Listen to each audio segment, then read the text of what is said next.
I'm Fatum S underscore underscore underscore. I'm a fashion creator.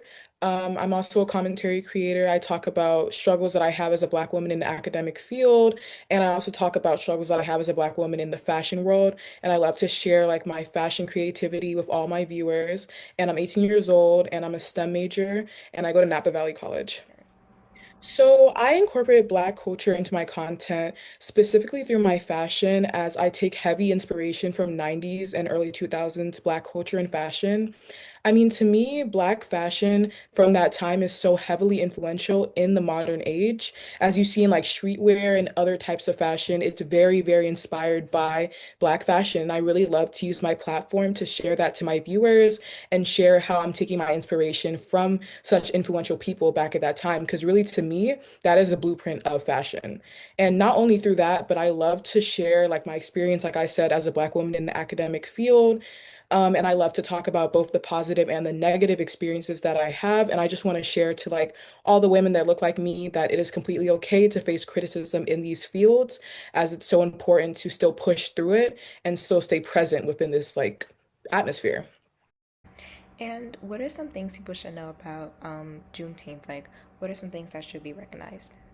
I feel like, first of all, definitely the history. Not a lot of people know with the Emancipation Proclamation, it only really freed slaves in certain parts in certain states.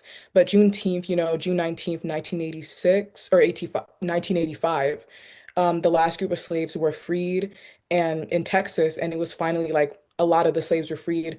Black people were finally getting more rights, and I feel like people should really understand the history behind it, and they should really understand that who really fought for the freedom of the Black people and how many years it really took to become free. And they should also recognize that Black people have gone through so much. We should recognize that we need to celebrate this day as a way like Black people achieve so much, celebrate freedom and celebrate Black liberation. And like, what are some conversations surrounding Juneteenth that people should be aware of? I feel like definitely we should be conversating about celebrating the freedom that was fought for, reflecting on the struggles that Black people have historically faced, and still acknowledge the continuous fight for equality, even to this day, that Black people are fighting for every single day. How will you celebrate Juneteenth this month? So I'm actually really excited. It's just coming up. I'm probably gonna go to the beach with my friends, eat some food, and just like enjoy their time and company and just appreciate the fight that people did so much for so many years to get us to where we are today.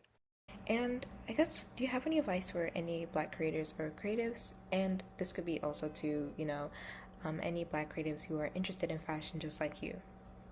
Right, yeah, definitely. I just want to say to those people, like, never stop sharing your creativity online, no matter what people say. Never stop voicing yourself. Keep making content, show up as much as you can. It's okay if you can't show up every day, but just show up when you can, because I feel like content creation is such a powerful thing and such a positive way to get your unique voice out there. And is there anything else you'd like to add for the conversation? I just want to say thank you so much for inviting me. I feel like this is such a powerful conversation. I'm really glad I'm able to be a part of this. Thank you so much. Of course, no, thank you. And I'm trying to think of also another question as well. Oh yeah. Sorry. Um, because when you speak about also fashion as well too, I'm also curious to know like if you have any, let's say maybe I guess like opinions, especially on how maybe the industry, especially the fashion industry or the modeling industry, maybe needs to incorporate more of like Black fashion designers into the industry, or maybe to Mhm. recognize them more. Do you think maybe that's mm, I'll say yeah, maybe that's happening a little bit more nowadays, but Right. if you have any opinion on the fashion industry. Actually do have an opinion. I feel like we need to like incorporate definitely with hair. I noticed that a lot of like the designers, stylists, they cannot work with black hair. And a lot of the times like the black models, like their heads are shaven because they're not able to work with the hair texture. I feel like if we were able to like make more editorial looks with their hair, that would be amazing. And also like just incorporating more like black fashion statements, more like black street style. I would love to see that make a comeback, definitely. Like afros too, definitely. And then still kind of going on to the industry as well too, because of course you bring up like 90s as well and stuff. And like, Right. have you been, I guess like I don't know, kind of also like watching documentaries kind of about like the industry how it was back in the 90s too, like other than the style, like I guess like maybe how I don't know, like I know there've been like black models that have spoken out about like the treatment they've gotten Yeah, the within the industry. discrimination. Yeah. Yeah, definitely. Yeah, I've seen the documentaries and it's just very sad to see because I feel like Black fashion culture is just so influential and it's still like impacting everything and like it's still like influencing people to this day and they deserve a lot more credit than they're given. 100%.